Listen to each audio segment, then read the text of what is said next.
Ok. Voilà, c'est bon de ton côté? Ouais, de mon côté, c'est bon. Je te vois pas encore. Ah bon? Ben, je sais pas, t'es dans le noir, je sais pas, c'est quoi? Parce que enfin, j'ai mis la lumière parce qu'en fait il y avait du bruit dehors donc Tout à l'heure, quand je n'avais pas encore rejoint, je te voyais. Maintenant que j'ai rejoint la vidéo, je te vois plus. ah On va faire ça, etc.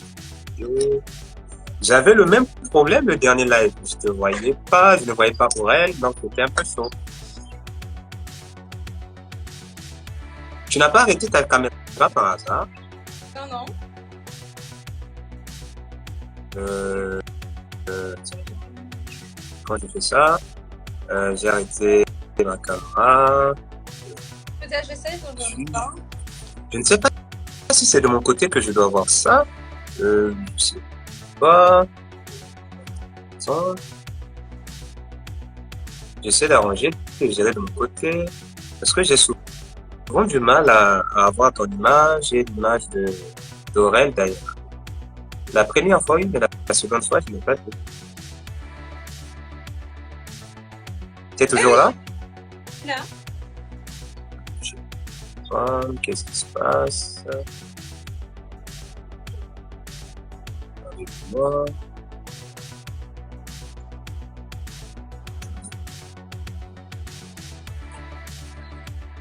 Hum,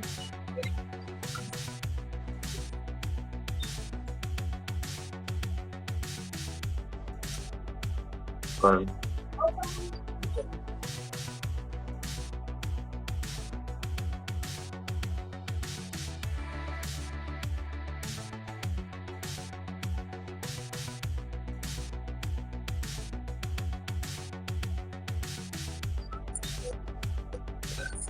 Qu'est-ce qui se passe? Attends. Ouh là là là. Et toi, tu me vois? Je te vois. Et qu'est-ce qui se passe? Je comprends rien avec mon écran. Est-ce qu'il y a une manipulation? Je sais pas. Hum,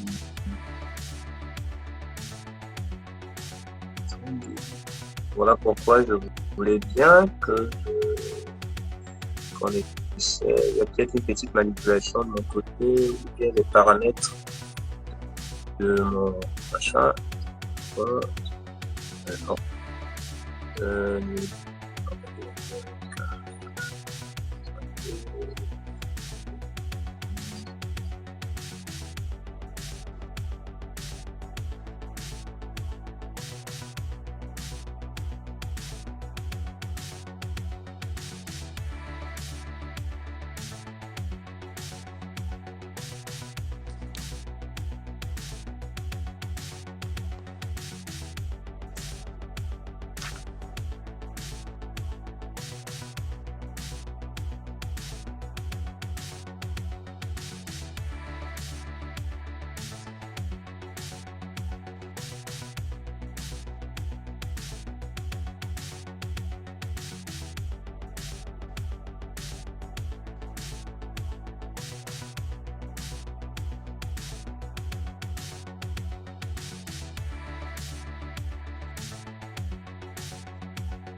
Ah ben là maintenant je te vois.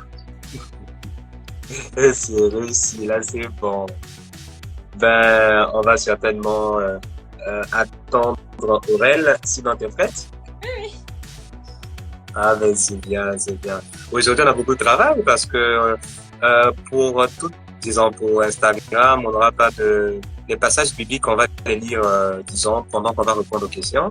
Ben après D'accord. sur Telegram, ça sera comme d'habitude. D'accord. Je vais essayer. Je vais essayer des écouteurs, je ne sais pas, est-ce que ça va fonctionner ou pas. Tu me diras si ça fonctionne ou pas, d'accord? Essayer.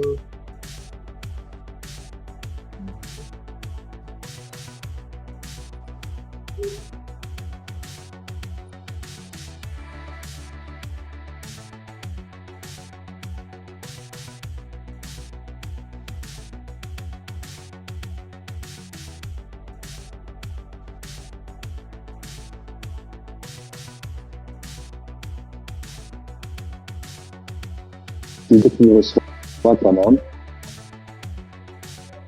Oui, là, je Tu m'entends? t'entends. Oui. Tu m'entends toi, c'est vrai? Enfin, ça dépend en fait. C'est pas le volume est bas, c'est ça? Avec les écouteurs, je pense. Enfin, je pense.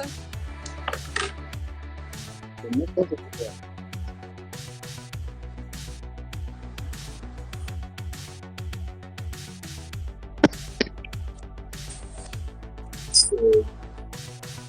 C'est mieux sans écouteurs, Oui. apparemment. Ah, d'accord. Donc, on va aller sur cette base-là, sans écouteurs. Ok. Donc, tu as toutes tes questions. On a combien, en fait, tes questions? Au total, il y a 8. 8. Est-ce qu'on pourra répondre à toutes les 8? Je sais pas. Ah, on va voir par rapport au temps. Bientôt, il sera 18h. Ben, 13h chez toi, je crois. Oui, c'est Mais ça, je ouais. sais pas si on pourra répondre à toutes. Je sais pas si on pourra répondre à toutes les questions, mais on verra bien. On verra bien. Sinon, la journée s'est bien passée quand même. Oui. Ça continue. Quand c'est- Ouais. Oh oui, oui, en fait. Décalage horaire, désolé.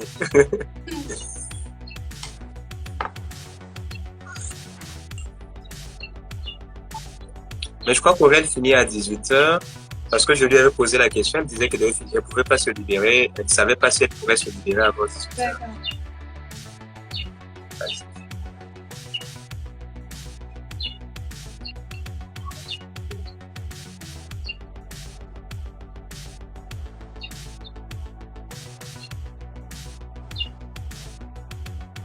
Une, deux, trois, quatre, cinq, six, sept, huit. Voilà, 10.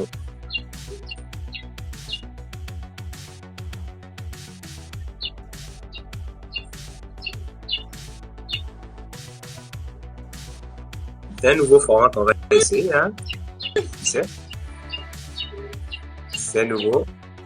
On va voir si on va continuer comme ça ou pas, ou on va changer de format. On va essayer de voir ce que ça va donner aujourd'hui. Après, on verra par la suite.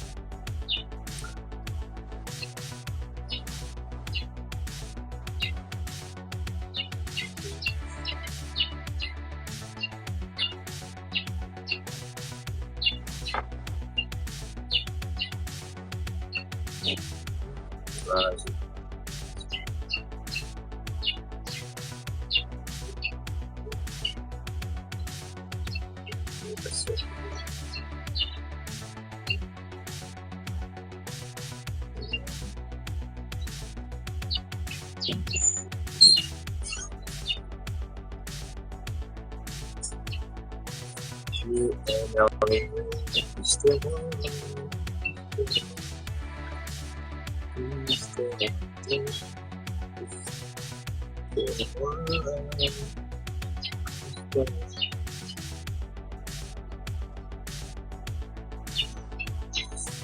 Ben, moi, j'ai la même heure que la France, apparemment. D'accord.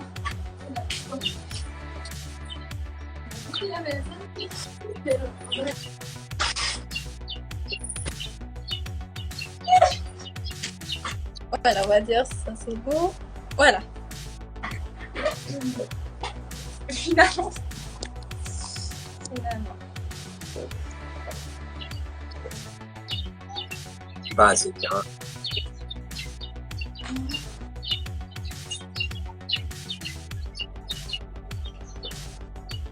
Mais ça fait longtemps que je ne suis pas connecté sur Insta. La dernière fois, je crois que c'était lors du dernier live que je me suis connecté sur Instagram. L'année dernière, je pense. Oui, c'est l'année dernière. Parce que aujourd'hui, lorsque je me suis connecté, je me suis rendu compte que tu m'avais envoyé un lien, je sais pas, une invitation pour voilà, toi. Je me suis dit, oh le mince, j'ai vu ça en retard là. C'est compliqué.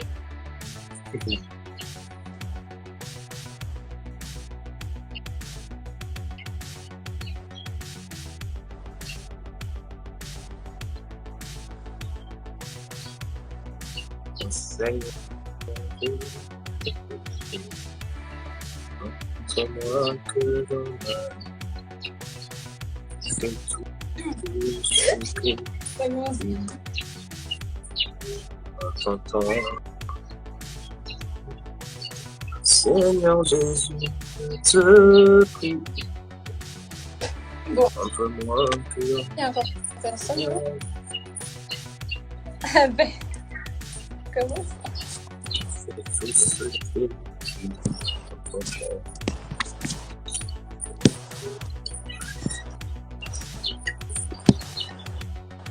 Eh ben, ça fait mieux que je.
Sagesse, était Dieu puissant, car Dieu est un Dieu puissant et grand, de son Seigneur avec sagesse, est un Dieu puissant.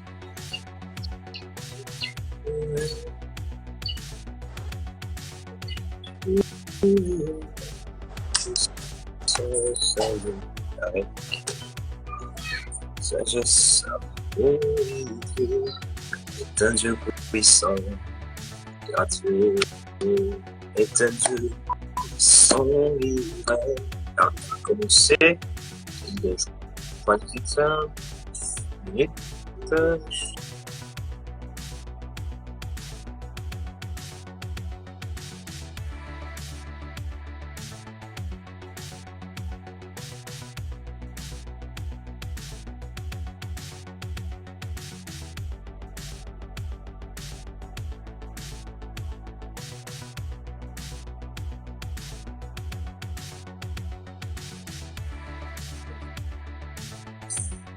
il règne, oui, il règne, il vit. Rachel, t'es là? Oui, je suis là. Ben, je crois qu'on peut déjà commencer avec un petit temps de prière, D'accord. en attendant que Aurel puisse nous rejoindre. Là, je vois qu'il est 8h. Il y a des frères qui sont déjà là, les sœurs, je crois, qui sont là. Nous vous saluons dans la présence du Seigneur. Que le Seigneur vous bénisse pour votre présence. Ben, on va rendre grâce à Dieu, dire déjà merci à Dieu. La Bible déclare là où 2-3 sont rassemblés en son nom, il est parmi eux. C'est Dieu qui rend possible ces moments. Alors bénissons déjà le Seigneur pour ces moments. Prions le Seigneur. Alléluia. Seigneur, nous te rendons les actions de grâce. Nous te bénissons déjà parce que Nous savons que nous sommes rassemblés par ta grâce. C'est toi qui nous appelles en ces lieux afin de partager autour de ce sujet, bien entendu, qui nous concerne étant jeunes. Et nous ne pouvons que te dire merci et te rendre les actions de grâce pour cela. Reçois notre reconnaissance encore ce soir. Reçois nos hommages parce que tu es Dieu et que c'est toi qui rends possible ces moments au nom de Jésus-Christ. Nous allons recommander nos cœurs au clément du Seigneur, que le Seigneur dispose nos cœurs afin de pouvoir recevoir cette parole qui nous fera certainement du bien et que nos cœurs soient des terres, des bonnes terres qui recevront cette parole et qu'elles produisent du fruit dans nos vies ayant le Seigneur. Seigneur, nous sommes des terres qui viennent auprès de toi, qui reçoivent la vie. Toi qui es le semeur qui sème dans nos cœurs. Père, nous prions ce soir que nos cœurs soient disposés à recevoir de toi la vie, à recevoir de toi cette parole qui nous transforme, qui nous fait certainement et qui nous fera certainement beaucoup de bien. Et nous voulons simplement ce soir que nos cœurs soient disposés et que tout ce qui s'oppose à la connaissance de Jésus-Christ soit anéanti dans le précieux nom de Jésus et que nos cœurs soient véritablement ce soir, une fois de plus, disposés à recevoir de toi la vie à travers cette parole et ces questions d'ailleurs que nous répondrons tous ensemble pour notre bien, pour l'édification des jeunes, pour l'édification de l'Église, dans le précieux nom de Jésus-Christ.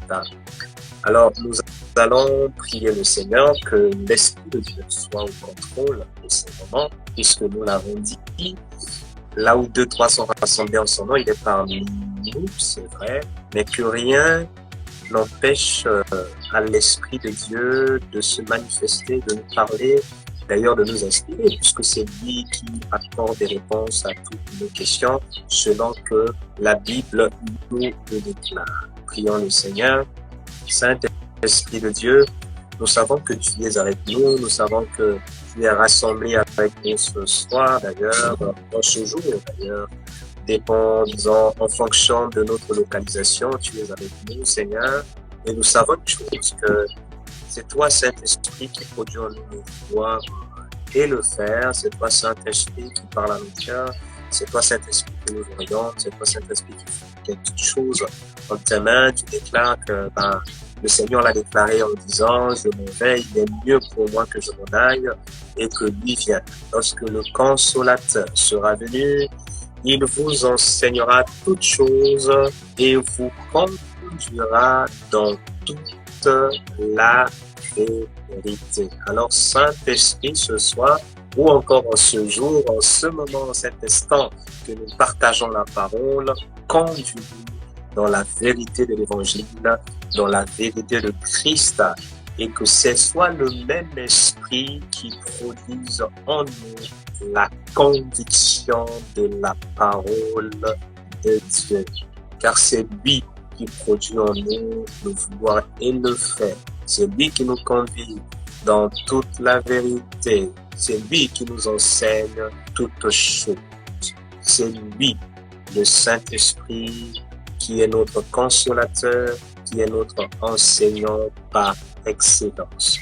Reçois-en la majesté, l'honneur et la gloire au nom précieux de Jésus-Christ. Nous avons ainsi prié d'un commun accord et nous pouvons dire ensemble Amen. Ok. Bienvenue à tous. Bienvenue à tous. Aurèle, nous avons encore un gens, je crois. Et il y a un message du frère Vincent qui a envoyé un message, apparemment. Concernant Elle dit quoi? Il m'a envoyé un message à moi? Non, dans le groupe des versets, là, pour l'enseignement, là. Je viens d'envoyer un message, mais bon. Je n'ai pas, je vais essayer de vérifier. Que je vérifie le message? Voilà, elle arrive. Elle est là? Oui, elle vient d'arriver. Ok. D'accord, ben, gloire au Seigneur. Dans la Dieu. Ok. Que le nom du Seigneur soit béni. Jésus, il n'a pas dit que je coule. Il n'a pas dit que je sens la vie. Avant de l'annonce le ciel. Le roi souffle fort. Là-bas, tu veux t'entraîner, n'aie pas peur de la mort.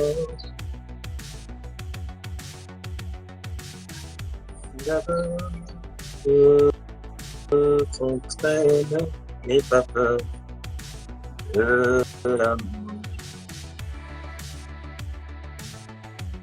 Non, pas dit. Ben, je vois qu'elle a raison, hein. Elle est visible déjà. Je pense qu'il faut qu'elle fasse la demande pour que j'accepte apparemment. Ce que ça m'a dit tout à l'heure. Il faut, c'est ce que m'a fait tout à l'heure là. Il faut qu'elle sorte d'abord, qu'elle se déconnecte, après qu'elle revienne. Est-ce qu'elle nous entend déjà? Je sais pas, mais elle m'a envoyé un message pour dire Rachel, pourrais-tu accepter? Essaie d'accepter peut-être. Parce que là, ça me dit demande de participation, vous n'avez pas, n'avez aucune invitation. Je sais pas. Je sais pas, attends, Là je c'est sais bon. Ah ouais, je fais inviter peut-être pour voir. Et voilà. Ouais, elle est là. Ben enfin. Ah, Bah, bienvenue. bienvenue et désolée pour le retard. Hein. Je suis vraiment désolée. Voilà. T'inquiète. Voilà. Le Seigneur au Bon. contrôle, ça fait Amen. plaisir. Amen. Shalom à tout le monde. Rachel, je ne Shalom, la shalom. vois plus parce que, par contre, Rachel est partie. Non, mais moi je vois Rachel, elle est là. Oh, je la vois pas. À chaque fois, je ne vois jamais Rachel. Bon. Moi, ça m'est Ok. arrivé dernièrement, j'ai eu le même souci, mais Oui. aujourd'hui, j'ai pu résoudre ça tout à l'heure avec Rachel. Ben, peut-être D'accord. essaie de quitter et fais la demande encore. Peut-être ça va marcher. Alors, bon, ben, je vais essayer de quitter alors, du coup. Quitter, après Rachel va essayer d'accepter encore. Voilà.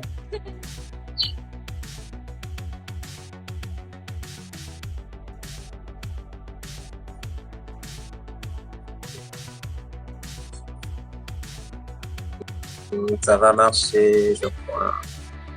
J'espère.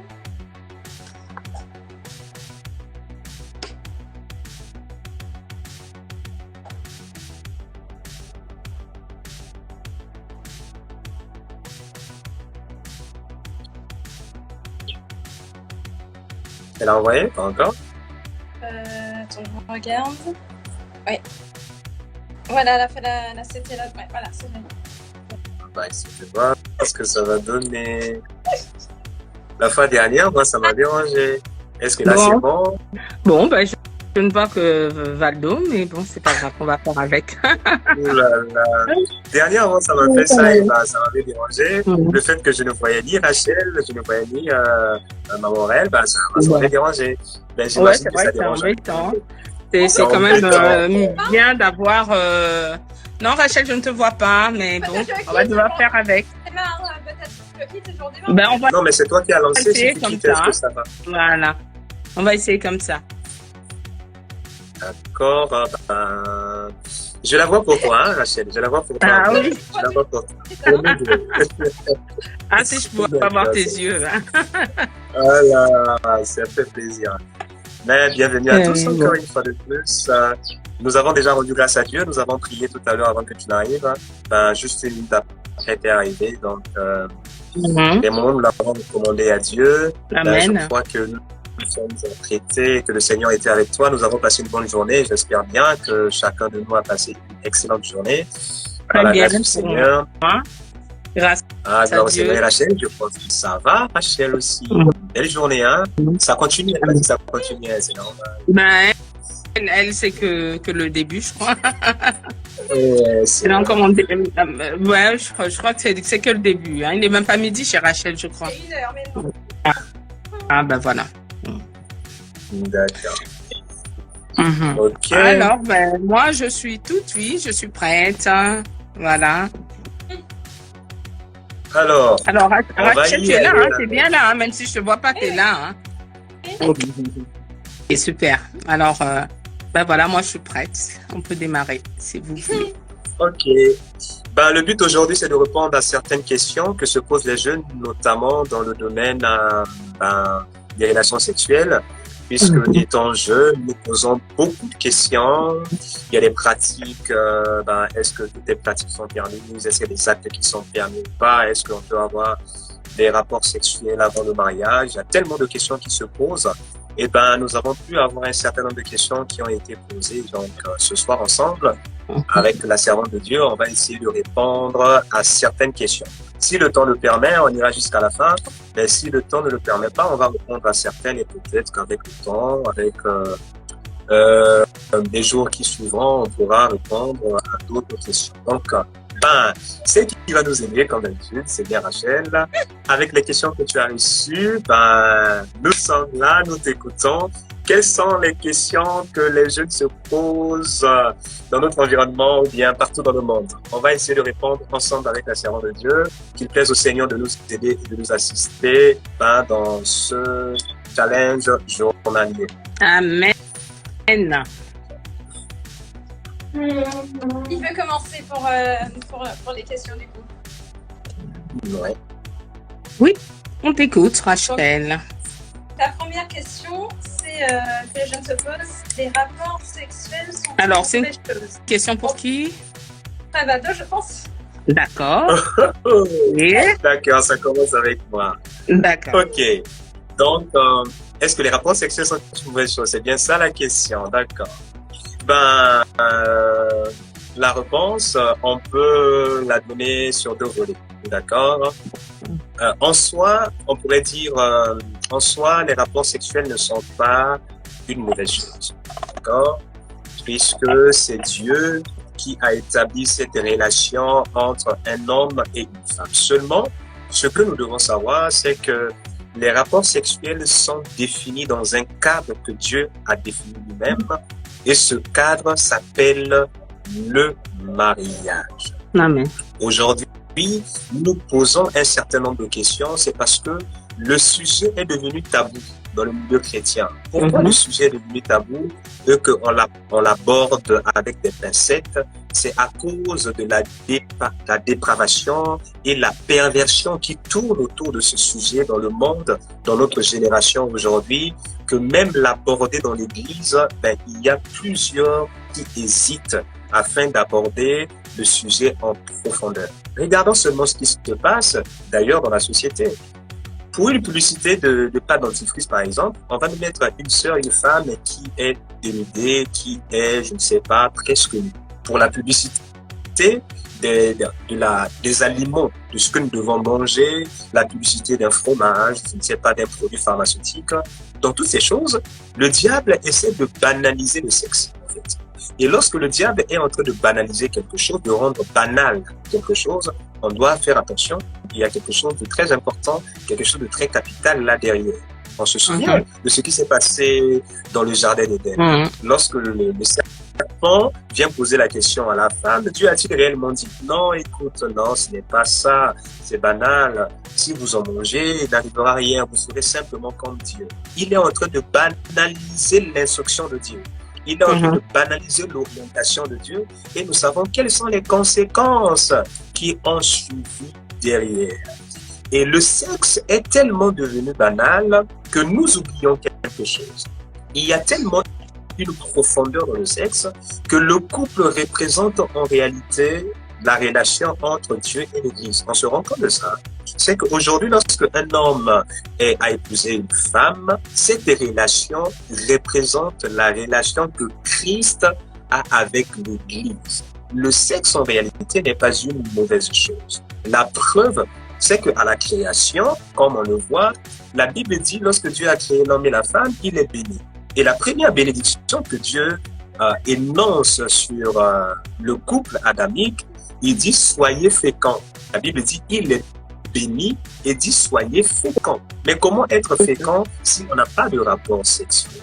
Donc, la première bénédiction que l'homme a reçue, c'est une bénédiction qui a un lien avec le sexe, qui a un lien avec cette relation intime qui est réservée aux hommes et aux femmes mariés. Et d'ailleurs, Proverbe 5:18 dira ceci, pour chuter par rapport à cette question-là, que ta source soit bénie et fais ta joie de la femme de ta jeunesse.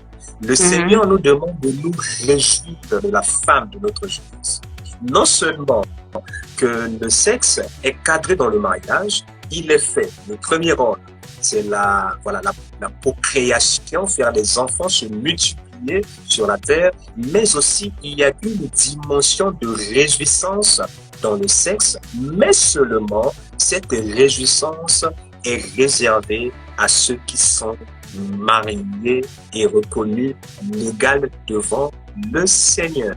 Donc, en résumé, le sexe n'est pas une mauvaise chose, les relations sexuelles sont une très bonne chose, mais dans le mariage, hors du mariage, c'est une mauvaise chose. Voilà un peu ma réponse par rapport à ça. Maman Aurèle pourra compléter si elle a quelque chose à compléter avant qu'on aborde aussi sa question. Parce que j'imagine que les questions sont, voilà, c'est comme ça. Merci beaucoup Rachel. Maman Aurèle, je te cède la parole. Merci, Frère Valdo. Alors, par rapport au sexe avant le mariage, il y a un passage qui dit « Ne réveillez pas l'amour avant le temps ou avant l'heure, selon les versions ». Le sexe n'est pas une mauvaise chose. De toutes les façons, c'est avoir des rapports sexuels n'est pas une mauvaise chose, mais seulement quand Dieu lui a donné l'ordre à l'homme et à la femme, quand il a dit remplissez la terre, il les a bénis. Donc en quelque sorte, c'était une sorte de mariage. Voilà. C'était une sorte d'union que Dieu autorisait. Voilà. Il n'a jamais demandé à deux personnes qui sont pas unies par les liens de mariage de pouvoir jouer avec le sexe. Ça vient du diable en fait. Ça vient du diable. Oui, ça vient du diable. Ça procure un plaisir, ça, voilà. Mais c'est pas une bénédiction. C'est une bénédiction quand c'est dans le cadre du mariage et c'est une bonne chose.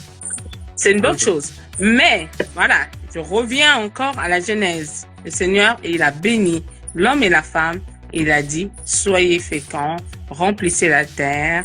Voilà, c'est après la bénédiction de Dieu. On nous a dit que, de toute façon, cette union-là, elle doit être honorée de tous. Voilà. Donc, selon les coutumes, il faut passer par les parents pour que les parents donnent leur autorisation, l'État, et ensuite aussi le pasteur, hein, l'autorité spirituelle. Donc le mariage doit être honoré de tous. Donc c'est selon vos coutumes. Si dans vos coutumes, il n'y a pas de dot, bon, vous allez à la mairie. Voilà, vous allez à la mairie et le pasteur n'est pas habilité à vous marier. En tout cas, du moins en France. Le pasteur bénit, c'est pour ça que ça s'appelle une bénédiction nuptiale. Voilà, c'est pas un mariage. Les mariages religieux, c'est ailleurs. Mais normalement, voilà, ils sont censés bénir. J'ai élargi un petit peu la question. Voilà. Voilà. Donc, le pasteur ne marie pas. Parce que moi, j'ai vu des églises où les gens ne sont pas allés à la mairie, mais sont allés voir le pasteur pour que le pasteur les marie. Non. Pourquoi? Parce que quand l'État, dans tes démarches administratives, on va te donner un papier à remplir, on va te demander de cocher une case, célibataire, marié ou en concubinage, tu devras bien cocher quelque chose. Si ton mariage, si tu coches que tu es marié, tu devras fournir un certificat de mariage. Or, ton pasteur n'est pas habilité à t'en fournir un. Et il n'est pas reconnu de l'État, surtout. Donc, tu es hors la loi. Donc, nous devons, voilà, l'honneur à qui revient l'honneur, le respect à qui revient le respect, nous dit la parole de Dieu. Donc, en fait, Dieu a marié l'homme et la femme et il a dit, il a ordonné, après le mariage, il a dit, soyez féconds, multipliez-vous et remplissez la terre. Donc, si le Seigneur n'a rien dit, si le maire ne t'a rien dit, il faut pas aller t'amuser avec ça, ça peut être dangereux. Voilà. Voilà ma réponse. Ouais, donc, merci beaucoup. Merci beaucoup à la servante de Dieu. Pour compléter un peu, juste par rapport à ce que la servante vient de dire là, il y a certains pays aussi où le mariage, disons à la mairie, là, il n'y a pas cette histoire à la mairie, il s'arrête à la dot et à l'État, au fait, ça dépend de là où ils sont. Voilà, si dans un pays, par exemple, au Congo, pour que vous soyez reconnu, il faut passer à l'État, il faut passer au mariage à la mairie. Tant que vous n'êtes pas passé à la mairie, vous n'êtes pas reconnu comme marié. Et effectivement, tant que la mairie n'avez pas signé des papiers à la mairie, vous n'êtes pas reconnu ni dans la succession, ni dans quoi que ce soit, vous n'êtes pas reconnu par l'État. Et nous devons on ne peut pas fournir un certificat. Voilà, tout à fait, exactement.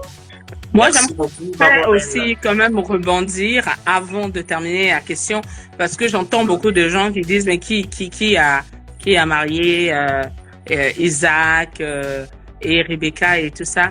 Mais on voit quand même que il y a Abraham qui donne l'ordre à son serviteur Éléazar. Il lui dit, ne va pas chercher une femme là où moi je ne veux pas. Va la chercher là-bas, donc peut-être qu'on sait, et tu la ramènes. Il y a la bénédiction du Père. Et ensuite, il y a la bénédiction aussi. Des voilà, présents qu'il a vendus. Exactement. Il y avait pour sceller,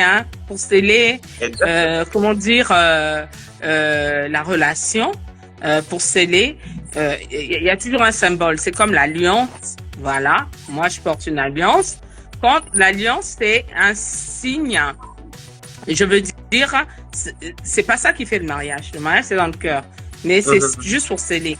Voilà. Bon, le fait qu'on ait accepté les bijoux qu'ils avaient ramenés et tout ça, que la famille là-bas de l'autre côté, la famille de Rebecca ait accepté ça, c'est qu'ils étaient d'accord. Donc, il y a eu accord des deux côtés. Donc, il y a mariage. Exactement. Donc, il y a mariage. Voilà. Il n'y avait pas de mère en ce temps-là. Il y a mariage. Les parents sont d'accord, tu es d'accord. Voilà, il y a mariage. Voilà. Ça dépend des lois sociétales, comme on dit, ça dépend de ce qui se passe dans votre société, dans votre environnement, et tout est défini par rapport à votre loi. Tout dépend de là où tu habites, de ce que dit la loi. Voilà, par exemple, à Las Vegas, je crois, j'ai entendu dire qu'à Las Vegas, et beaucoup d'États aux États-Unis, c'est le pasteur, la bénédiction du pasteur vaut mariage. Donc, si vous avez un certificat comme quoi le pasteur vous a béni, l'État est obligé de vous reconnaître étant marié. C'est Exactement. Très bien. Voilà. Voilà. Puisque toute autorité vient de Dieu, si l'autorité du pays dit que ça se passe comme ça, nous obéissons à l'autorité du pays. Exactement. C'est ça. Merci. Alors, la prochaine question, Rachel. Merci pour ta réponse, Tabaldo et Lorraine. Merci, Rachel. Donc, du coup, la deuxième question, Lorraine. Oui. La question, quel passage biblique interdit les rapports sexuels avant le mariage? Je croyais que c'était pour Valdo, celle-là.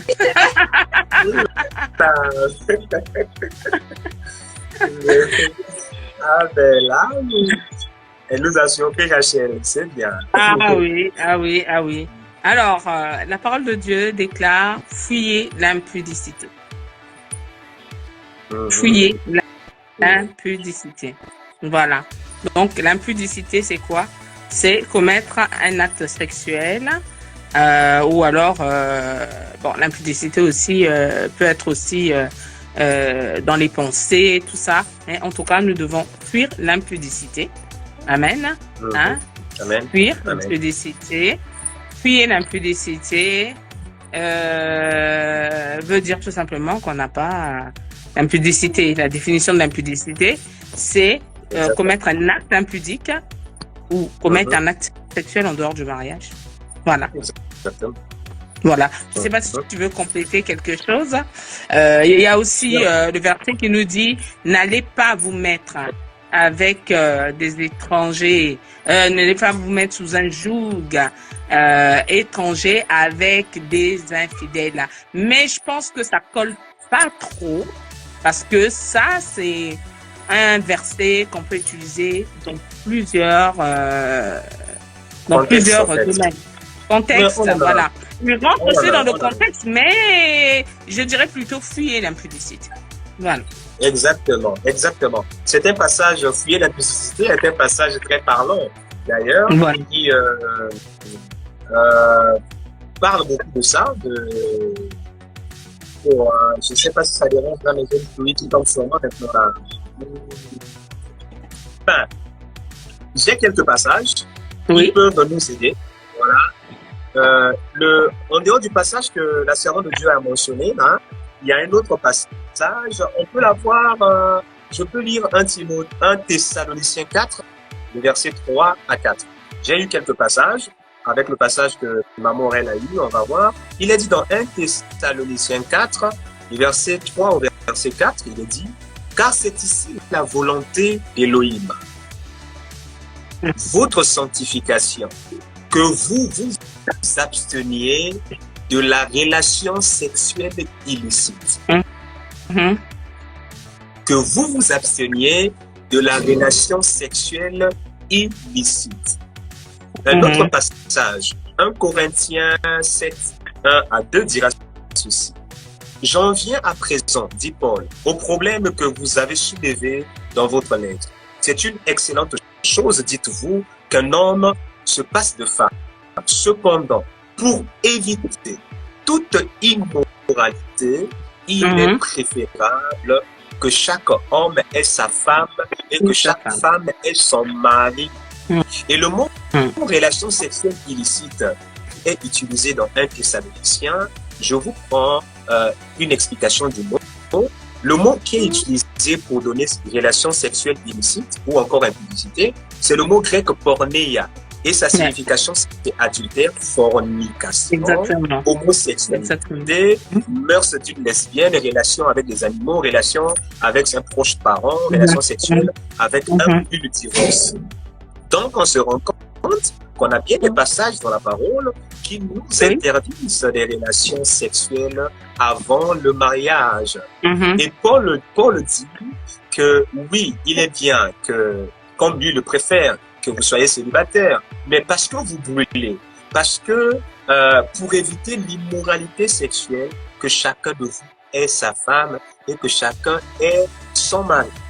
Il y a un autre passage qui est très parlant pour moi, c'est 1 Corinthiens 6, 13. Il dit ceci. Les aliments sont pour le ventre et le ventre pour les aliments. Et Elohim détruira l'un comme les autres. Mais, écoutons ceci, mais le corps n'est pas pour la relation sexuelle illicite, mais pour le Seigneur et le Seigneur pour le corps. Cela signifie que lorsque nous livrons notre corps à une relation sexuelle illicite hors du mariage, nous sommes en train de détourner notre corps de sa vocation. Parce que la Bible dit que le corps est pour le Seigneur et non pour la relation sexuelle illicite. Lorsque nous sommes dans les relations sexuelles illicites, ben nous détournons notre corps de cette union, de ce lien qu'il a avec le Christ, et ça devient très, très dangereux pour nous. C'est un privilège que d'appartenir à Christ. Et donc, aller dans ce genre de relation hors de mariage, c'est véritablement se détourner de la vocation du corps.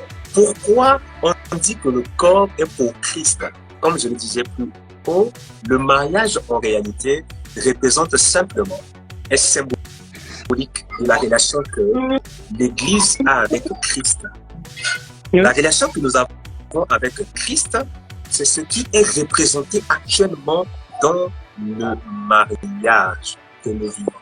Et donc, tout homme qui a une relation en dehors du mariage est en train d'aller à l'encontre de la volonté de Dieu, de la pensée de Dieu, de la pensée originelle de Dieu. Et c'est trop dangereux. Il peut y avoir des conséquences. Et c'est ce même 1 Corinthiens 6 qui aboutit à 1 Corinthiens 8 dont la servante de Dieu a énuméré tout à l'heure, prier la relation sexuelle illicite et l'impudicité. Tout péché qu'un être humain commet est hors de son corps. Mais celui qui se prostitue, 18, exactement 18. Mais celui, dans d'autres versions, on dit celui qui commet l'impudicité. Mais dans ma version, on dit celui qui se prostitue. On est en train d'assimiler toute relation sexuelle hors du mariage à la prostitution. Donc, pour nous, la prostitution, normalement, quand on pense à la prostitution, on dit c'est vendre son corps, aller, je sais pas, marchander son corps. Mais le Seigneur, dans ce passage, est en train de dire, chaque fois que vous avez une relation sexuelle en dehors du mariage, vous êtes en train de vous prostituer. C'est de la débauche. Et vous péchez contre votre propre corps. On se rend compte combien c'est bien profond. Hein?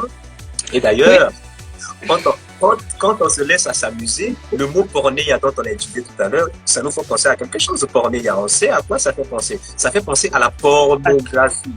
Et donc, toute relation, c'est très difficile à accepter, mais toute relation sexuelle en dehors du mariage, c'est de la pornographie et c'est de la prostitution. C'est ça. C'est ça. Ben, c'est vrai que c'est ça. On se prostitue parce que notre corps est le temple du Saint-Esprit.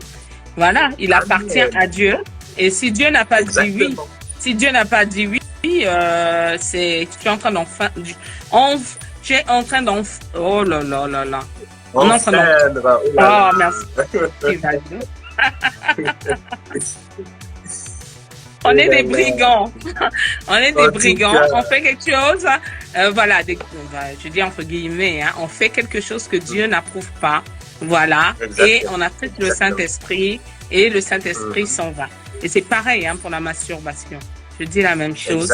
C'est pareil pour la masturbation. C'est une forme d'impudicité. C'est une forme d'impudicité. Voilà. Et là, c'est une immoralité c'est une forme d'impudicité aussi parce que la personne va dire ah ben je vais pas avec les femmes, mais non, mais tu fais quand même des gestes voilà pour te donner du plaisir et à partir de ce moment-là tu es un impudique. Exactement. Il y a un passage qui en parle. Je crois qu'on va y arriver. Voilà. On va y arriver. D'accord. Alors je m'arrête là pour l'instant. Merci beaucoup. Alors Rachel, la prochaine c'est pour qui d'ailleurs? Ouais, donc du coup c'était pour elle, pour la troisième plus voilà. Ah c'est pour moi alors. C'est pour moi, troisième pour elle. Ok, je suis gâtée hein. Bien. Donc la troisième question, pourquoi se priver si les fiancés ou amoureux sont sûrs de se marier? Ça, cette question elle me plaît. Cette question me plaît. Bien. Parce que, alors pourquoi se priver? On doit se priver parce que nous nous appartenons plus quand on donne notre vie au Seigneur. On appartient au Seigneur. On appartient au Seigneur. Donc on doit se priver même si on s'aime, même s'il y a une attirance. Sache que tant que tu n'es pas passé par la case mariage, tant qu'il n'y a pas eu de mariage, tu ne peux pas le faire. Alors, tu es persuadé que tu vas épouser la sœur et donc tu te dis, ben, il n'y a rien qui m'empêche de le faire. De toutes les façons, je vais l'épouser. Mais dis-toi que le Seigneur te demande de ne rien faire avant le mariage. Donc, qu'est-ce qui va se passer? Ça sera une porte ouverte à l'ennemi, tout simplement. Tu vas le faire et peut-être que demain il va se passer ce qui s'est passé avec Amnon, une aversion. Il t'aimera plus comme il t'aimait avant. Pourquoi? Parce que tu auras enfreint. Alors c'est une protection. Voilà. Même si vous vous aimez, c'est une protection de ne pas le faire avant le mariage. Parce que l'ennemi aura une porte ouverte pour venir semer ce qu'il veut semer pour que vous ne puissiez pas aboutir au mariage. Donc, il ne faut pas le faire déjà. Pour continuer à obéir à Dieu, pour honorer Dieu, et il ne faut pas le faire pour ouvrir une porte à l'ennemi. Voilà ma réponse. Exactement. Ben, je peux compléter. Frère Valdo, oui, bien sûr. Tu as la parole, frère Valdo. J'attendais que tu complètes. Merci beaucoup. Ben, exactement, c'est une recommandation de Dieu déjà, parce que c'est une recommandation de Dieu. Et ce que nous devons savoir, ajouter à ce que la servante de Dieu vient de dire, c'est que les fiançailles ne sont pas le mariage. Les fiançailles peuvent se rendre à tout moment.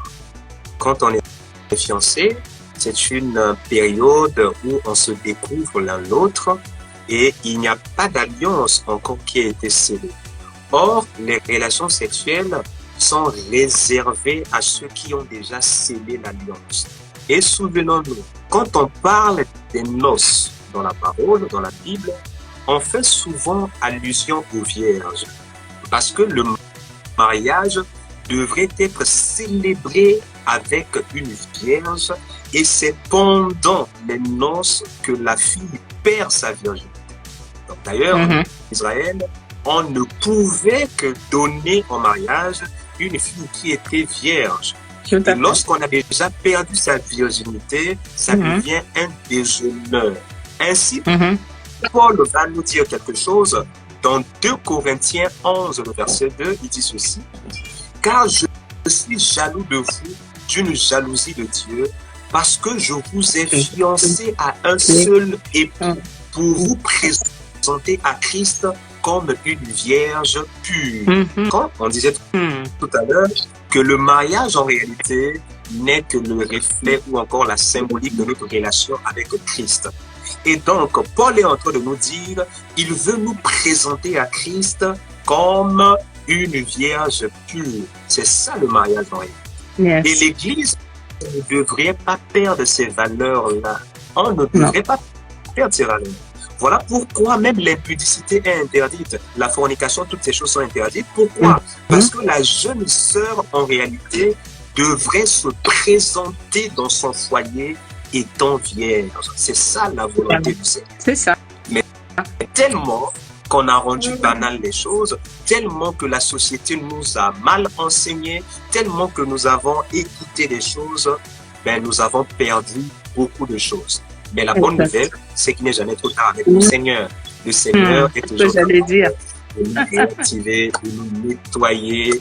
Nous, voilà, le Seigneur est notre Dieu. Lorsqu'on vient en Christ, on est une nouvelle créature. Et la Bible dit, le Seigneur nous dit, je restaurerai les années qu'on dévorait les sauterelles. On ne perd rien avec le Seigneur. Dieu ne tient pas compte des temps de notre ignorance, mais il appelle tout homme à la repentance. Nous avons été ignorants, jeune homme, jeune fille, jeune sœur, mais maintenant que nous apprenons la parole, nous devons nous préserver, nous devons garder ce que nous avons de précieux, parce que notre corps est très précieux aux yeux du Seigneur. Une recommandation, comme l'a dit la servante de Dieu. Est-ce que je peux rajouter quelque chose, frère Valdo? Bien sûr. Ou je dois demander à Rachel, parce que c'est elle. Ah, Rachel. Oui, c'est Rachel la modératrice. Voilà, Rachel, je peux rajouter quelque chose. Voilà, merci Rachel. Alors, moi, ce que j'aimerais rajouter, tout à l'heure, quand frère Valdo parlait, j'étais tellement en train de bouillir au-dedans de moi. J'aimerais dire, parce qu'il y a beaucoup de jeunes qui sont dans la culpabilité d'avoir passé ce cap-là. Moi, j'aimerais leur dire, non pas que c'est pas grave, mais il y a la repentance. La parole de Dieu nous dit que si nous avons péché, nous avons un avocat auprès du Père, Jésus, qui intercède pour nous aider. Le Seigneur nous pardonne. Et la bonne nouvelle, si tu l'as déjà fait, Dieu peut te redonner une virginité. Physiquement, tu ne vas pas avoir cette virginité-là. Mais quand tu t'es confessé, quand tu as laissé tomber ces choses et que tu n'es pas reparti là-dedans, Dieu te voit comme vierge. Et même quand tu vas te marier, ton mari va te voir comme étant une vierge. Ça c'est du domaine spirituel. C'est magnifique. Donc, si tu l'as déjà fait, repens-toi et le Seigneur va te donner une nouvelle virginité. Alléluia. Amen. Amen. Amen. Donc voilà. Alors, merci beaucoup. Alors, Rachel, la prochaine. Bon, ben, je vais faire ça du coup cette fois-ci, vu que voilà. Ah ben merci. Ah ben, merci Rachel, merci. Donc, la 4e question, c'est quelle attitude doivent avoir les amoureux, entre parenthèses fiancés, pour éviter de tomber? Wow, pour éviter de tomber. Ok, on va essayer de répondre à cette question. Merci beaucoup. Quelle attitude avoir lorsque nous sommes fiancés pour éviter de tomber, lorsque nous sommes amoureux, on n'est pas encore marié, on a un projet de mariage. Comment faire pour ne pas tomber? Proverbe 22:3 dira: l'homme avisé voit venir le malheur et se met à l'abri. L'homme stupide poursuit son chemin et en subira les conséquences. Déjà là, qu'est-ce que je veux dire par là? Déjà, éviter des conversations trop autour du sexe. C'est déjà vous êtes fiancé, éviter des conversations qui tournent autour du sexe. Éviter déjà des relations amicales avec des personnes qui ne vous parlent que de sexe. Ça, c'est déjà très dangereux parce que vous partez à l'école, vous partez au travail, vous avez des fréquentations. Évitez cela. Évitez aussi de rester, ça c'était un exercice que par exemple, moi étant fiancé, que mon pasteur m'avait donné comme conseil, et de tout rester avec elle ensemble. Ou ne vous restez pas ensemble dans un endroit où vous n'êtes que deux. Imaginez que vous êtes dans une chambre de deux. Qu'est-ce qui va se passer? Comme a dit Maman Aurèle, fuyez l'impudicité. Mais si, c'est ça, fuyez l'impudicité aussi. Vous êtes ensemble à deux. Qu'est-ce que vous allez faire? Qu'est-ce qui va se passer? Soyez dans le milieu public parce qu'on sait que vous pouvez vous faire connaissance, vous pouvez vous connaître vos goûts et tout. C'est un moyen de découverte. Mais ces conseils sont un peu des conseils pratiques. En dehors de cela, veillez et priez, dit la Bible, afin de ne pas tomber en tentation. Ayez une vie de prière. Ayez une vie de méditation autour de la parole du Seigneur. Ayez des moments de partage. Et la Bible dit aussi une chose en sachant, et nous sommes tous conscients, que l'impudicité, c'est une œuvre de la chair.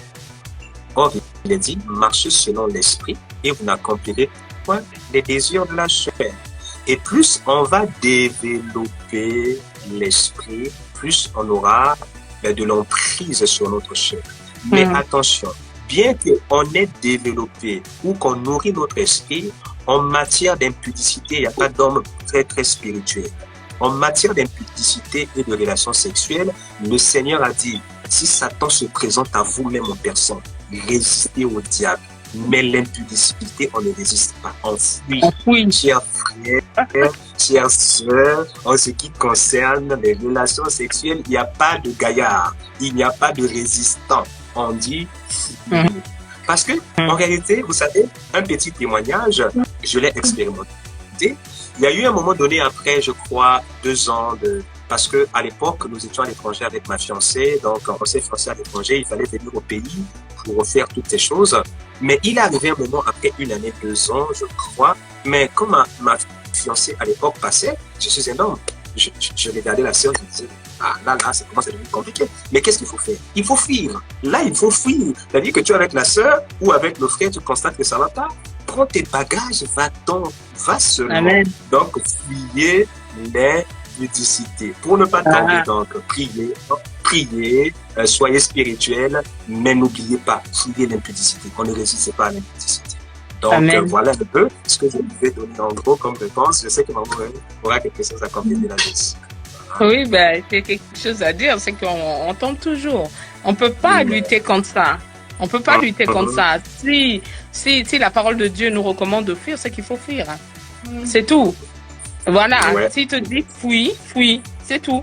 Parce que si tu veux aller à l'encontre de la parole de Dieu et d'essayer de résister, il n'y a pas de verset pour ça. Tu vas tomber. Tu vas tomber. Et tu seras là à pleurer, à te lamenter. Et tu auras pris du retard dans ta marche spirituelle. Plus tu obéis, plus tu gagnes du temps spirituellement, plus tu grandis, plus tu es équipé. Voilà, moi c'est ce que j'aimerais simplement dire. Voilà, donc au final, vous allez vous marier. De toute façon, autant attendre. Voilà, vous allez vous marier, autant attendre. Je n'ai jamais entendu qu'il y a eu une personne qui a perdu connaissance parce qu'il avait tellement envie et il est tombé et il a perdu connaissance. Ça n'existe pas. Donc, le Seigneur te donne le moyen. Il dit avec l'épreuve, il te donne le moyen de t'en sortir. Et le moyen, c'est la parole de Dieu. Écoute-la. Quand il te dit fuis, comme a dit le frère Valdo, prends tes bagages, fuis. C'est aussi simple que ça. Prends tes bagages, fuis. si la personne est spirituelle, si la personne est vraiment une personne affranchie par le Seigneur, elle comprendra que c'était la meilleure des solutions. C'est de dire que oui, bah écoute, là, on va prendre un temps de prière. On va s'adonner à la prière pour que toutes ces pensées-là puissent être dominées par, par la présence de Dieu. Voilà, parce que c'est vrai que quand c'est comme ça, on ne pense qu'à ça, on ne pense qu'à ça. L'ennemi vient injecter aussi ce qu'il a injecté et vous finissez par tomber. Donc moi, je dis fuyez, il faut fuir, il faut fuir. Il n'y a pas d'autre solution. Voilà. Et c'est ce que Joseph a fait. Pourtant, le verset n'existait pas encore à l'époque, hein. Mais il avait le Seigneur qui le guidait. Qu'est-ce qu'il a fait? Il avait compris. Amen. Exactement. Amen, amen. Donc voilà, c'était ce que je voulais rajouter à ce sujet. Alors, Rachel, la prochaine. Ah, c'est pour qui? Pour moi encore? Ah oui, c'est encore pour toi. Ok, d'accord. D'accord, Rachel. La question 5, peut-on embrasser, faire des préliminaires sans passer à l'acte? Est-ce un péché? Ah, peut-on embrasser ou faire des préliminaires sans passer à l'acte? Est-ce que c'est mal ou non? Ok. Ben, rapidement, je pourrais dire ceci. C'est que les préliminaires font partie de l'acte sexuel. Ça, c'est démontré. Parce qu'aujourd'hui, quand on parle de préliminaires, c'est une façon de disposer son épouse à recevoir son ordre. Et personne ne dira que j'ai fait des préliminaires, j'ai embrassé ma femme et tout, voilà, j'ai fait tout ce qu'il fallait faire, et il n'a pas pensé à la suite. Quand vous êtes dans les préliminaires, vous pensez impérativement à la suite. Or, en réalité, l'impudicité, ce n'est pas seulement l'acte, mais même dans la pensée. Ainsi, il est dit, quiconque regarde une femme avec le désir de la posséder a déjà commis l'adultère, a déjà été impudique. Et donc, Ouh, Fravaldo, on t'entend plus. Il y a eu un blocage. Fravaldo, t'es là? Bon, en attendant que le frère Valdo revienne, moi je dirais embrasser, c'est déjà commettre l'impudicité. Voilà. Et quand on parle de préliminaire, on ne peut parler que de préliminaire dans le cadre d'une relation sexuelle. Voilà, les préliminaires, c'est dans le cadre d'une relation sexuelle. On peut pas faire de préliminaire. Enfin, le mot préliminaire, ça veut dire vient du mot précéder. Voilà, c'est préparé. Voilà. Donc s'il y a préliminaire, c'est qu'il y aura acta. Ou en tout cas spirituellement, même si vous n'êtes pas allé jusqu'au bout, vous l'avez fait. Vous l'avez fait. Donc personnellement, je pense que même embrasser, il faut faire attention parce que moi, à l'église, il y avait quelqu'un qui me demandait, qui me disait, mais qu'est-ce qui montre que celle-ci est ma fiancée si je ne peux pas l'embrasser? Qu'est-ce qui montre? Ben, c'est l'engagement que vous avez pris. C'est l'engagement que vous avez pris d'être ensemble. Pour montrer que c'est ta fiancée, tu n'as pas besoin de l'embrasser. Eh ben, si tu l'embrasses, ben, tu touches à son intimité. Voilà. Or, beaucoup de choses peuvent se passer. J'avais parlé ici d'un frère qui était vraiment à fond dans la louange, la sœur aussi, et tout et tout. Ils avaient décidé de se marier, mais le Seigneur a repris l'âme de l'homme avant. Bon, imaginez-vous s'ils ils étaient passés à l'acte. On aura... voilà, donc il faut attendre. Il faut attendre. Ils étaient à fond dans le service de la louange et tout. La date de mariage, tout ça était préparé. Mais il est mort avant. Il est mort avant. Voilà. Alors si on se dit, oh, de toutes les façons, on va se marier et tout. Mais le lendemain ne t'appartient pas. Et quand tu dis ça, de toutes les façons, on va se marier, ce sont des idées que l'ennemi vient te donner. Ça vient pas de Dieu. Parce que Dieu ne va jamais t'encourager à faire des choses qui vont le déshonorer. Donc voilà, moi c'est ce que je peux dire à ce sujet. Et je te redonne la parole, Frère Valdo, parce que j'ai dû prendre ta place pendant que tu as eu un problème de réseau. J'ai compris. Au fait, il y a des appels qui sont en train de passer là qui me dérangent un peu. Okay. En fait, le passage, j'allais donner un passage que j'ai donné tout à l'heure. 1 Thessaloniciens 4 à 5 dit ceci, que chacun de vous sache posséder son corps, son propre vase base dans la sanctification et dans l'honneur. Le verset intéressant, c'est le verset 5, qui peut toucher à ceux dont nous parlons ce soir, non pas dans la passion du désir. En réalité, tout ce qui est préliminaire, tout ce qui est embrassade, tout ce qui est caresse et tout ça, ça fait partie de la passion du désir. Ce n'est pas la relation sexuelle comme telle, mais ça fait partie de la passion du désir. Et beaucoup de jeunes s'adonnent à ça. On se dit, écoute, on ne va pas loin, on va s'arrêter, on va juste s'embrasser, des caresses et tout ça. C'est mal. La Bible dit, il faut éviter tout ce qui est passion du désir parce que ça ne conduit qu'à l'immoralité et à la dépravation. Donc voilà un peu pour répondre à la question de notre chère. J'aimerais encore rebondir si Rachel me le permet. Ok. Moi, je dis tout simplement que le fait même de caresser la nuque, de regarder la personne trop longtemps dans les yeux, ça réveille des choses. Ça réveille des choses. Si Dieu dit qu'une personne peut commettre l'adultère juste en ayant vu une femme, à plus forte raison. À plus forte raison. Donc, moi je dis se tenir la main, ça suffit. Et quand vous tenez la main, s'il y a des choses qui commencent à arriver, retirez la main. Ça produit des choses, maman. Voilà, ça travaille. Voilà, on n'est pas des robots, il faut se dire la vérité. Il faut se dire la vérité, on n'est pas des robots. Il y a des choses qui se passent, voilà, surtout quand les gens sont amoureux. Il y a des choses qui se passent, il ne faut pas réveiller l'amour avant le temps. Voilà. Et d'ailleurs, ça rentre dans le même sens avec le flirt d'ailleurs.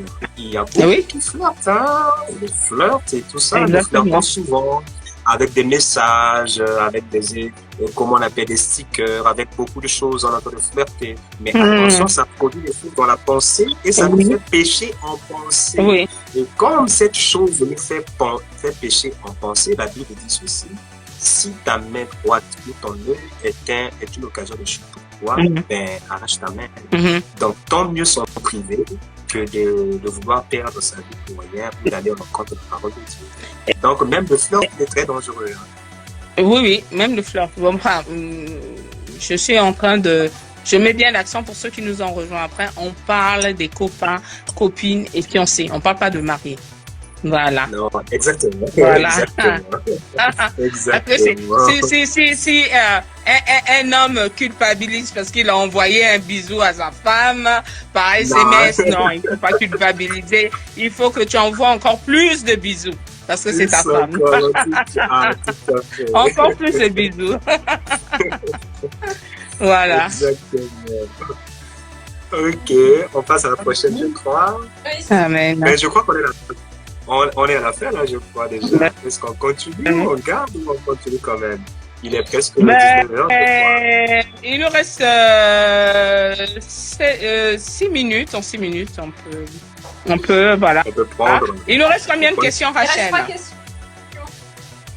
Allez, on est fini. On va essayer de finir. On est fini. On va essayer de finir rapidement. Ok. Voilà. Rapidement, Rachel, on y va. Et c'est pour qui cette fois-ci? Ça, je sais pas pour par contre. C'est quoi? Pour les deux. Pour les deux. Oh, Rachel, là, t'es formidable. Là. Tu sais bien répartir les choses. Hein. Que Dieu te bénisse. Donc, du coup, la 6e question, c'est pourquoi est-il dangereux d'avoir des relations sexuelles hors mariage? Carvalho, tu veux répondre rapidement, et moi aussi, juste après toi. Pas de souci. Voilà. Ok, d'accord, maman. Ben déjà, on a dit au départ que Dieu a béni. Dieu a béni. Donc, si c'est hors mariage, on n'a pas la bénédiction de Dieu. Ça, c'est déjà la première chose. Donc, quand on a une relation sexuelle hors mariage, on n'a pas la bénédiction de Dieu. Et en plus, on perd notre communion avec Dieu. Colossiens 3 va dire ceci: faites donc mourir vos membres qui sont sur la terre, la relation sexuelle illicite, l'impureté, la convoitise et tout ça. Le verset 6 va dire ceci: c'est à cause de ces choses que la colère d'Élohim vient sur les fils de l'obstination. Tellement qu'on est obstiné dans ces choses, la Bible dit la colère de Dieu vient contre les fils de l'obstination. Apocalypse 2, le verset 14 va nous dire ceci: mais en parlant à l'église de Smyrne, il dit ceci le Seigneur: mais j'ai contre toi quelque chose. peu de choses.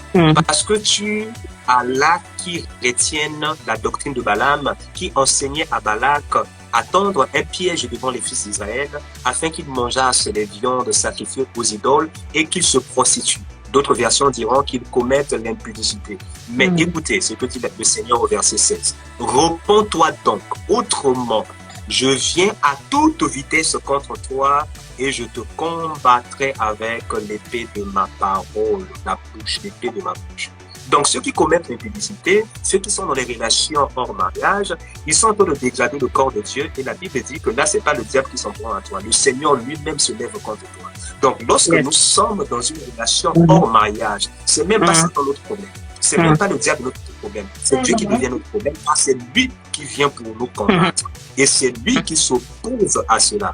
Et quand on voit cette histoire de Balaam et Balak, mais quand Balaam est en train n'a pas pu maudire le peuple de Dieu, qu'est-ce qu'il va faire? Il va dire à Balak, je ne peux rien parce que le Seigneur les a bénis. Mais ce qu'on va faire, prendre la bonne sang, on voit des prostituées, ils vont coucher avec des prostituées, on verra ce qui va se passer. Dès qu'ils ont commencé à se prostituer, le Seigneur s'est révolté lui-même contre son peuple.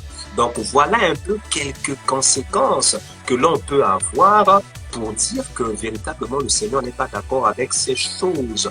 La Bible dit, écoutez, dans Éphésiens 5, le verset 5, la Bible dit, car vous savez ceci, qu'aucun fornicateur, ni impur, ni pudique, ni idolâtre, n'héritera le royaume des cieux. Ça, c'est la conséquence. On ne peut pas être fornicateur, vivre dans les relations sexuelles illicites, dans tout ce que nous connaissons, et hériter le ciel. C'est pas possible. La Bible dit dans Éphésiens 5, on n'hérite pas le ciel. Et en plus, naturellement parlant, on va parler de façon plus crue. Je vais terminer par là. Naturellement parlant. Quand il y a relation sexuelle, on est entre adultes, il y a transfert de fluide. OK? L'homme reçoit de la femme des fluides et tout ça. Et la Bible dit, ne savez-vous pas que vous devenez une seule chair avec la prostituée? Et donc, il y a même des transferts spirituels. Vous couchez avec des personnes que vous ne connaissez pas, vous recevez des démons, vous recevez des esprits impurs, vous recevez des malédictions. Voilà pourquoi il y a certaines personnes qui sont comme ça, qui se rendent compte que leur vie, au départ, c'était bon, mais ils se rendent compte qu'ils ont perdu quelque chose pendant leur marche. Des relations sexuelles illicites. Vous avez couché avec la mauvaise personne. Vous êtes uni avec la mauvaise personne. Vous avez perdu quelque chose de votre destinée. Et c'est très, très dangereux. C'est très dangereux. Dieu n'est pas dupe. Quand Dieu dit ne faites pas, ne faites pas, ne faisons pas. Ce n'est pas facile. On sait que ce n'est pas facile. C'est très difficile. Mais je prie tout par celui qui me fortifie et l'Esprit de Dieu est avec nous. Donc voilà un peu ce que je pouvais donner rapidement comme réponse à cela, maman. Alors, moi je dirais que la parole de Dieu nous dit que l'âme d'une personne se trouve dans son, dans son sang. Exactement. Et dans les fluides, comme tu dis, par exemple dans le sperme, tout ça, il y a le sang. À chaque fois que tu fais un rapport sexuel hors mariage, tu conclus une alliance. Donc, je ne sais pas avec combien de personnes tu t'es marié. Yes, c'est la vérité. Beaucoup de mariages. C'est un pacte, c'est une alliance de sang. Vous vous échangez. Dans le sperme, il y a le sang. Voilà. Enfin, je ne sais pas si j'ai le droit de le dire ici. Exactement. Il y a le sang. Voilà, il y a le sang. À chaque fois que tu le fais avec ça n'a pas marché avec un tel, il m'a quitté, je m'en vais avec l'autre. J'ai peur de lui dire non parce que sinon il va me quitter. Dis-toi qu'à chaque fois que tu passes à l'acte, tu conclus une alliance. Tu conclus une alliance. Les démons qui sont chez l'autre sont transférés chez toi et ceux qui sont transférés chez toi sont transférés chez l'autre. Donc tu conclus à chaque fois un mariage, une alliance et tu perds en spiritualité. Tu perds des forces. Voilà, on te vole, l'ennemi vient te voler quelque chose. Donc, à chaque rapport sexuel, tu conclus un mariage. Oui, pourquoi je le dis? Quand Rebecca est allée sous la tente de Isaac, quand ils se sont connus, il fut consolé. C'est à ce moment que le mariage a eu tout son sens. C'est un échange de sang. C'est un pacte de sang, le mariage. Le rapport sexuel est un pacte de sang. Voilà, c'est tout ce que j'avais à dire. Et voilà, pour qu'on puisse... oui. Voilà. Juste pour rebondir sur ça, on va constater aujourd'hui que dans notre génération, ben, la plupart qui sont dans des sectes un peu bizarres, la franc-maçonnerie, tous, ben, qu'est-ce qu'ils font? Ils vont vers des jeunes filles. Vous rendez compte de quelque chose? Ben, un monsieur qui est marié, qui a ses enfants, qui vient vers vous, qui a des relations sexuelles avec vous, vous donne beaucoup de millions, vous croyez que c'est un vain. Il ne retire rien, il ne prend rien. Quelque part, il y a beaucoup de choses qui sont en train de retirer en vous, souvent dans les jeunes femmes, dans les jeunes filles, et ben, ils compensent cela par de l'argent, mais vous perdez beaucoup de choses dans votre vie, dans vos vies. Et c'est très regrettable. C'est vrai qu'on est derrière le temps, donc on va passer à la prochaine, si Rachel le permet. Rachel, quelle est la prochaine? Donc la première, l'avant-dernière question, pardon, c'est la question 7 qui dit « Je sers avec mon cœur que je vais épouser. Elle affirme de plus un groupe de jeunes chrétiens qu'elle est vierge. À ma grande surprise, elle m'avoue qu'elle n'est pas vierge et qu'elle a eu plusieurs partenaires avant sa conversion. Puis je lui sers confiance. Elle pourrait mentir à d'autres sujets. » Ah ouais. Ah ouais. Morel, on y va? Ok, bah, je vais prendre. Mais c'est délicat, mais il faut chercher la face de Dieu. C'est seul le Seigneur pour dire si, voilà, parce que bon, bah, qui est parfait, voilà, tout le monde peut tomber, dans. Mais est-ce que c'est une habitude chez la personne? Est-ce que c'est une habitude qui va amener une sorte de destruction dans le couple? Voilà. Moi, je dis qu'il faut chercher la face de Dieu. Voilà. Il faut chercher la face de Dieu. Voilà. Juste pour compléter ce que Maman vient de dire, pour qu'on aille rapidement, ben déjà, il faut se poser la question de savoir pourquoi elle a menti. Déjà, ça prouve que elle tient compte beaucoup de ce que les autres peuvent dire sur elle. Parce que quand elle ment devant les autres et en secret, elle dit à son fiancé autre chose, ben devant les autres, elle craint certainement le visitant, la conception des autres, le jugement des autres, ce que les autres peuvent dire. Or, il est dit dans la parole, mieux vaut craindre Dieu que de craindre les hommes. Il faut craindre Dieu et non les hommes. Il est préférable d'être... Elle veut te donner une apparence de piété, hein, une apparence de piété. Et c'est de l'orgueil. Ouais, c'est très dangereux. Maintenant, ce qui quand même me donne à réfléchir, c'est que elle a avoué à son fiancé en secret. Donc, le problème, ce n'est pas dire la vérité à son fiancé, mais le problème, je crois, c'est de dire la vérité devant tout le monde. Donc, elle a quelque chose à travailler dans sa vie. Hein? Elle a quelque chose à travailler dans sa vie. Elle doit travailler son courage, elle doit travailler son humilité, elle doit travailler sa dépendance à Dieu, elle doit travailler son intimité avec Dieu. Parce que plus elle va faire fi de la conception des autres, plus elle pourra craindre le Seigneur. Et donc, je crois, comme tu l'as dit, Maman Aurèle, il faut qu'il discute avec sa fiancée, qu'il lui pose la question s'il y a d'autres choses et pourquoi elle l'a fait, et s'il y a d'autres secrets. Au contraire, moi, je pense que c'est aussi l'occasion de mettre les points sur les i avec elle. Voilà, tu as menti devant tout le monde, pourquoi tu l'as fait, je t'enseigne. Il se peut qu'elle a des manquements spirituels encore, elle est en train de grandir avec le Seigneur. C'est une occasion pour son fiancé de l'enseigner aussi, de lui apprendre certaines choses et de lui poser la question franchement, qu'est-ce que tu me caches d'autre? Et lui dire franchement que ce n'est pas bien de mentir parce que c'est un péché. Donc, c'est quelque chose de très délicat. Et après, il se peut que, en dehors de cette peur-là, elle peut se repentir. Voilà, il faut aussi croire dans l'amour, hein. Il faut croire, l'amour supporte tout, pardonne tout, de faute. Et donc, l'amour ne soupçonne pas aussi le mal. Et quand le frère est en train de dire peut-être qu'elle cache d'autres choses, c'est une façon de soupçonner. Donc là aussi, le frère, quelque part, ne fait pas preuve d'amour. En réalité, il devrait se rapprocher d'elle, en discuter sérieusement avec elle, lui dire ce qui ne va pas. Je n'ai pas aimé, je n'ai pas apprécié, ça m'a fait douter de quelque chose. Ben, mettons tout sur la table, essayons de nous dire la vérité. Qu'est-ce que tu caches d'autre? Est-ce qu'il y a quelque chose d'autre que je dois savoir? Et s'il n'y a rien, ben, je te conseille, cher fiancé, de toujours dire la vérité parce que ton histoire peut être un témoignage pour les autres. Parce qu'aujourd'hui, on ne peut pas avoir honte de notre passé parce que mon passé aujourd'hui peut être un témoignage pour les autres, peut fortifier quelqu'un en fait. Donc voilà un peu ce que je peux compléter comme ça par rapport à cette question. Espérons que ça va aider. Amen, amen, amen, amen. Amen. Voilà. Donc, ça a été dit là sur cette question pour moi. Voilà, pour ma part. Et je pense que Femme 2, tu as bien complété. Et Rachel, est-ce qu'on avait une dernière question? Une dernière. On va prendre la dernière. D'accord. Oh oui. Donc la dernière, c'est dans la plupart des films aujourd'hui, le sexe est utilisé dans tous les sens. Je suis jeune, bien et les films. Dois-je arrêter de les suivre? Que convient-il de faire? Ah ça. Ah ouais. Moi, je crois que maman Aurèle a déjà résolu ce problème dans sa vie. Hein. Elle a carrément arrêté là. Ouais, c'est surtout pour les jeunes. Hein. Si t'es pas marié, regarder à longueur de journée deux personnes qui s'embrassent. Je sais pas. Ouais, c'est drôle. Ouais, c'est drôle.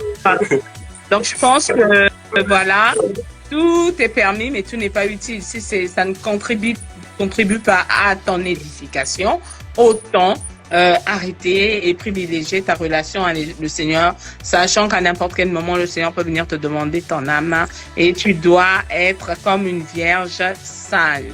Voilà. Ben, pour compléter maman Aurèle, je dirais le psaume 101, verset 3 dit ceci. Je ne mettrai rien de mauvais devant mes yeux. Je haïrai les œuvres des infidèles. Elles n'auront sur moi aucune prise. Et quand ces films commencent à avoir sur eux une prise, vous avez regardé une scène, ça produit des choses, ça devient très dangereux. Vous avez regardé, ça vous pousse à faire quelque chose. Et c'est parfois à travers ces films que beaucoup se donnent la masturbation et un certain nombre de choses. Et donc, quand ça commence à produire des choses comme ça dans votre vie, ben, le psalmiste dit, je ne mettrai rien de mauvais devant mes yeux. Et après, bon, étant dans la société, parfois, selon que le Seigneur vous le convainc, il y a certaines personnes, le Seigneur convainc, dit arrête carrément de suivre. Il y a des personnes qui ne suivent plus des séries, qui ne suivent plus des films. Maintenant, si vous n'avez pas cette conviction-là de carrément arrêter, mais quand vous suivez un film, une série, ben, il y a cette partie-là, faites passer la partie, enlevez cette partie. Parce que c'est vrai qu'il y a peut-être certaines séries ou films qui peuvent être très instructifs. Il y a des séries policières, comment dire, des séries de police, des séries judiciaires et tout ça, qui parfois nous instruisent, nous donnent certaines connaissances. Ben, quand il y a ces parties-là, arrêtez. Mais il y a d'autres séries, par exemple, qui font aussi des films qui font l'apologie de l'homosexualité, de beaucoup de choses. J'ai appris à ça, il faut faire très attention à celui qu'on peut suivre. Comme a dit la servante de Dieu, ben, s'il faut arrêter, ben, vraiment arrêter, hein, arrêter de suivre ce genre de choses. Donc, voilà un peu sur quoi je pouvais te dire. Nous sommes déjà à 19h. Que le Seigneur soit béni, sauf si maman elle a quelque chose à compléter ou encore Rachel, hein, la modératrice.